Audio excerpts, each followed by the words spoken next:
বিশ্ব মালিক যিনি আল্লাহ মহান, সৃষ্টিতা হার ওই নিখিল জাহান। আল্লাহু আকবার। সমস্ত কিছুর মালিক কে? আপনার মালিক কে? আমার মালিক কে? বিশ্ব মালিক যিনি আল্লাহ মহান, সৃষ্টিতা হার ওই নিখিল জাহান। আল্লাহ আল্লাহ রবে সবে দেওয়ানা, আল্লাহ আল্লাহ রবে সবে দেওয়ানা। প্রভুর প্রেমে কেন সারা দাও না বান্দা, হৃদয়ের জানালাটা খুলে দাও না, হৃদয়ের জানালাটা খুলে দাও না। প্রভুর প্রেমে কেন সারা দাও না। ও আমার ভাইয়েরা, বাবারা, বন্ধুরা, একটু খেয়াল করেন মনোযোগের বিষয়ে। আমরা আল্লাহর কেমন ডাকে আল্লাহর সারা দিব? আমার আল্লাহর ডাকে আমরা একবার তো সারা দেই না বাজানা আমার। একটু খেয়াল করবেন মনোযোগের বিষয়ে। আমরা যদি আল্লাহর ডাকে সারা দিতাম, 5 ওয়াক্ত নামাজ আমরা মসজিদের মধ্যে যাই আদায় করতাম। কথা বলেন ঠিক কিনা? বাজান রে, একটু খেয়াল করবেন মনোযোগের বিষয়। আমাদের প্রত্যেকের বন্ধু আছে। আপনার বন্ধু আপনাকে কল করার সঙ্গে সঙ্গে আপনি তার কল রিসিভ করে থাকেন। কথা বলেন ঠিক কিনা? বন্ধু একবার কল দেয়, বন্ধু 2 বার কল দেয়, বন্ধু 3 বার কল দেয়। চতুর্থবার যখন আপনি বন্ধুর কল রিসিভ করতে পারেন নাই, বন্ধু আপনার সঙ্গে রাগ হয়ে গেছে। কেন? আপনি তার কল রিসিভ করতে পারেন নাই। বাজান আমার, একটু খেয়াল করবেন মনোযোগের বিষয়ে। ওই আল্লাহ পাক রব্বুল আলামিন যিনি আপনার খালেক, যিনি আমার খালেক, যিনি অগণিত ফেরেশতার মালিক, যিনি অগণিত বান্দার মালিক, যিনি সমস্ত কিছুর মালিক, ওই আল্লাহ পাক রব্বুল আলামিন যে মুয়াজ্জিনের মাধ্যমে বান্দাকে 5 বার ডাকতেছে, বান্দা কয়বার ওই আল্লাহর ডাকে সাড়া দিছেন, এটার হিসাব হবে কি হবে না? আমরা তো গুনাহগার, আল্লাহর দরবারে গুনার কথা স্বীকার করতে চাই কি চাই না? গুনার কথা স্বীকার করলে আল্লাহ পাক রব্বুল আলামিন মাফ দিতে পারে কি পারে না? ক্ষমা করে দাও, মাফ করে দাও, বলেন ক্ষমা করে দাও।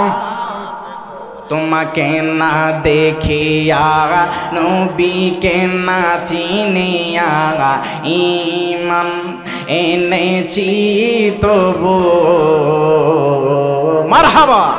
আমরা কেউ আমার আল্লাহকে দেখছি? আমার আল্লাহ আছে কি নাই? আমরা কেউ আমার নবীকে দেখছি? আমার নবী আছে কি নাই? ওই বিশ্বাস যদি অন্তরে রাখতে পারেন, তখন আপনি ঈমানদার। সুবহানাল্লাহ। তোমাকে না দেখিয়া, নবীকে না চিনিয়া, ঈমান এনেছি তবু। ইউসিলায় বলেন, ইউসিলায় আমাদের ক্ষমা করে দাও, ইউসিলায় আমাদের ক্ষমা করে দাও, ক্ষমা করে দাও, মাফ করে দাও। বলেন আল্লাহ, ও গো আল্লাহ। দিল থেকে ডাক দেন। আল্লাহ পাক রব্বুল আলামিন আমাদের ডাক শুনে কি শুনে না? এই জন্য দিল থেকে, মন থেকে, প্রাণ খুলে ডাক দেন, আল্লাহ, ও গো আল্লাহ। বলেন আল্লাহ, ও গো আল্লাহ, ক্ষমা করে দাও, মাফ করে দাও। বলেন ক্ষমা করে দাও। প্রত্যেকে জবান খুলে বলেন আলহামদুলিল্লাহ। আপনি আমি আলহামদুলিল্লাহ আদায় করতে কি কষ্ট হয়েছে? এই আলহামদুলিল্লাহর যে কেমন ফজিলত, এই আলহামদুলিল্লাহর যে কেমন ইজ্জত। আপনি আমি আল্লাহর বান্দা, নবীর উম্মত। আমরা যদি আলহামদুলিল্লাহর ফজিলত জানতাম, সারাক্ষণ শুধু আলহামদুলিল্লাহ আলহামদুলিল্লাহ বলতাম। সুবহানাল্লাহ। এই আলহামদুলিল্লাহ বললে, হামদ প্রশংসা লিল্লাহ, আল্লাহর জন্য। আমরা শুকরিয়া আদায় করব কার? আল্লাহর প্রশংসা আদায় করলে খুশি হয় কি? আল্লাহ পাক রব্বুল আলামিন যদি আমার আপনার প্রতি খুশি হয়ে যায়, বিনা দরখাস্তে আমরা আল্লাহর বান্দা থেকে বন্ধু হয়ে যাবে। সুবহানাল্লাহ। আমরা যখন আল্লাহর বান্দা থেকে বন্ধু হয়ে যাব, ওয়া ইনসা আলানি লাউতি আন্নাহু, বান্দা যখন বন্ধুতে পরিণত হয়ে যায় তখন বান্দার মর্তবা, বান্দা যদি বলে আল্লাহ এই রাতটাকে আপনি দিন করে দেন, তখন আল্লাহ এই রাতকে দিন করতে বাধ্য হয়ে যায়। সুবহানাল্লাহ। কারণ আপনি যখন আল্লাহকে রাজি করবেন তখন আপনি যা বলবেন তখন তা আল্লাহ শুনবে। আপনার বন্ধু, আপনি আপনার বন্ধুকে যদি বলেন আপনি কালিয়াপাড়া আসেন, বন্ধু কিন্তু সঙ্গে সঙ্গে কালিয়াপাড়া যাওয়ার চেষ্টা করে, কথা বলেন ঠিক কিনা? কিন্তু আপনি যখন আল্লাহকে রাজি করবেন, আল্লাহকে খুশি করবেন, তখন যে যা বলবেন তখন তা কবুল হয়ে যাবে। সুবহানাল্লাহ। আমরা বান্দা থেকে আল্লাহর বন্ধু হওয়ার দরকার আছে কি নাই? তো বান্দা থেকে বন্ধু হইতে হইলে নামাজের দরকার আছে কি নাই? দাবি করে ইমানদার মুসলমান, নামাজের খবর নাই। নামাজের কথা বললে আমাদের মন খারাপ হয়ে যায়। বাজান একটু খেয়াল করবেন, কয়দিন থাকবেন এই দুনিয়াতে?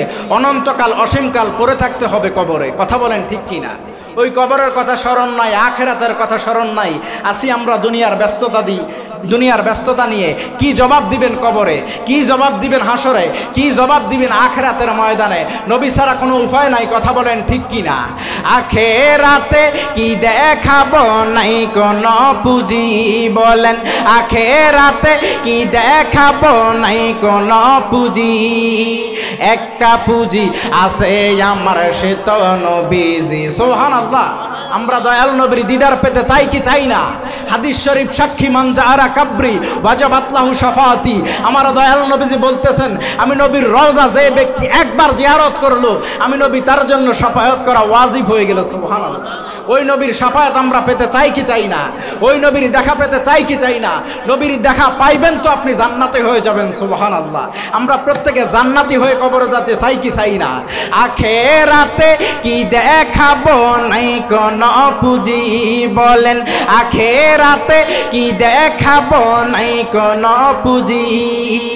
একটা পুঁজি আছে আমার, সে তো নবীজি। আমার দয়াল নবীজি, আমার মায়ার নবীজি, আমার দয়াল নবীজি, আমার মায়ার নবীজি। আমায় একটু দিদার দিতে হয়ে যাও রাজি। আমি সময় সংক্ষিপ্ততার মধ্যে কি বলবো আপনাদের নিয়ে? আপনারা হয়তো আমাকে অনেকে চিনেন, অনেকে চিনেন না। আপনাদের দোয়াতে অসংখ্য যুবক আমি অধমকে মহব্বত করে। এই যুবকের একটা রিকোয়েস্ট শোনানোর জন্য আমি এখন বসছি এখানে। ওই যুবকটা মদিনা শরীফে চাকরি করে, আমাকে কল দিয়ে বলতেছে, হুজুর আপনার ওই শানটা আমার বেশি মনে পড়ে। আমি যখন দয়াল নবীজির রওজার সামনে, সে ঝাড়ুদার আর কি, নবীজির রওজা ঝাড়ু দেয়, আর আমার একটা শান এটা ভাইরাল হয়েছে, ওই শানটা সে বেশি বেশি গায় আমার দয়াল নবীজির রওজা শরীফ দেখে দেখে। আমি বলি কেমন শান? কয় আমার দয়াল নবীজি, আমার মায়ার নবীজি, বলেন দয়াল নবীজি, আমার মায়ার নবীজি। আমায় একটু দিদার দিতে হয়ে যাও রাজি। হায় হায় কে যাও তুমি মদিনাতে ও নৌকার মাঝি, যার কাছে যাইবাই আমি তাহাকে খুঁজি। সুবহানাল্লাহ। আমার আপনার নবী যদি আমার আপনার প্রতি রাজি খুশি হয়ে যায়, কোনো কিছুর দরকার নাই। আমরা তো চাই নবীকে রাজি খুশি করতে, কথা বলেন ঠিক কি না? আমার দয়াল নবীজি, আমার মায়ার নবীজি, আমায় একটু দিদার দিতে হয়ে যাও রাজি। আরে কে যাও তুমি মদিনাতে ও নৌকার মাঝি, যার কাছে যাইবাই আমি তাহাকে খুঁজি। আমার দয়াল নবী, আমার মায়ার নবীজি, বলেন দয়াল নবীজি, আমার মায়ার নবীজি। আমায় একটু দিদার দিতে হয়ে যাও রাজি। প্রত্যেকে 5 ওয়াক্ত নামাজ আদায় করবেন, তার পাশাপাশি মা বাবার খেদমত করবেন। মা বাবার খেদমতের যে কেমন ফজিলত, এটা যারা মা বাবার খেদমত করছেন তারা বুঝতে পারবেন, অন্যথায় কেউ বুঝতে পারবেন না। মা বাবার দোয়া যে বুলেটের আগে আল্লাহর দরবারে কবুল হয়ে যায়। আমি এইখানে কথা বলতেছি, এটা আমার মা বাবার দোয়া, একমাত্র আমার মা বাবার দোয়া। মা বাবার দোয়া না থাকলে আপনার মুখ দিয়ে কথা বের হবে না, আপনাকে মানুষ ভালোবাসবে না। তখন ভালোবাসবে আল্লাহ যদি আপনার প্রতি রাজি খুশি হয়ে থাকে, আর মা বাবার দোয়া যদি আপনার প্রতি থাকে। মনে রাখবেন, আল্লাহকে রাজি করার মাধ্যম হচ্ছে নামাজ, মা বাবাকে রাজি করার মাধ্যম হচ্ছে মা বাবার কদমে চুমু দেওয়া। সুবহানাল্লাহ। আল্লাহ পাক রব্বুল আলামিনের পরে যদি দুনিয়াতে কেউ আপনার আপন হয়ে থাকে, সেটা হচ্ছে আপনার মা বাবা। মা বাবা রাজি তো দুনিয়া রাজি, মা বাবা রাজি তো স্বয়ং আল্লাহ রাজি। সুবহানাল্লাহ।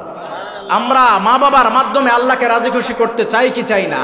আরে মা যে আমার সবার সেরা, মা যে আমার সবার সেরা, অনন্তকালে অবিরত চাঁদকে বলি তুমি সুন্দর নও আমার মায়ের মতো। যুবক আমাকে কল দিয়ে বলতেছে, হুজুর আমার মাটা মারা গেছে, আমি সৌদিতে আছি, কিন্তু আমার মায়ের লাশ আমি দেখেছি শুধু মোবাইলের মধ্যে। মায়ের জানাজা আমি হাজির হইতে পারি না, হুজুর পারলে আমার মায়ের জন্য একটু দোয়া করবেন। আপনাদের যাদের মা আছে মায়ের কদমে যায় চুমু খাবেন, মায়ের দোয়া নিবেন। মায়ের দোয়াতে বাইজিদ বোস্তামি আল্লাহর ওলি হয়ে গেছে, সুবহানাল্লাহ। কখন মায়ের কোন দোয়া কবুল হয়ে যায় আপনি বলতে পারবেন না। মা খুশি তো আল্লাহ খুশি, মা খুশি তো নবী খুশি, সুবহানাল্লাহ। আরে মা যে আমার সবার সেরা, মা যে আমার সবার সেরা। মায়ের মহব্বত আমাদের অন্তরে আছে কি নাই? থাকলে প্রত্যেকে মহব্বত নিয়ে বলেন, আরে মা যে আমার সবার সেরা, মা যে আমার সবার সেরা, অনন্তকালে অবিরত চাঁদকে বলি তুমি সুন্দর নও আমার মায়ের মতো। এটা কবরস্থান না? এই কবরস্থানে অনেকের মা শুয়ে আছে, অনেকের বাবা শুয়ে আছে। আপনি কি চাইলে আপনার মায়ের সঙ্গে এখন কথা বলতে পারবেন? পারা যাবে না। আপনি চাইলে আপনার বাবার সঙ্গে এখন কথা বলতে পারবেন না। অথচ তফাৎ হচ্ছে 3.5 হাত মাটি। কথা বলেন ঠিক কিনা? 3.5 হাত মাটির নিচে আপনার মা শুয়ে আছে, কথা বলার কোনো সুযোগ নাই। অথচ আপনার মা যদি আমেরিকাতে থাকে আপনি কল দিয়ে কিন্তু কথা বলতে পারেন। এই জন্য মায়ের মহব্বত নিয়ে একটু বলেন, আরে মা যে আমার সবার সেরা, মা যে আমার সবার সেরা, অনন্ত কালে অবিরত চাঁদকে বলি তুমি সুন্দর নও আমার মায়ের মতো, গোলাপকে বলি তুমি মিষ্টি নও আমার মায়ের মতো। আরে মা যে আমার সবার সেরা, মা যে আমার সবার সেরা, অনন্তকালে অবিরত চাঁদকে বলি তুমি সুন্দর নও আমার মায়ের মতো।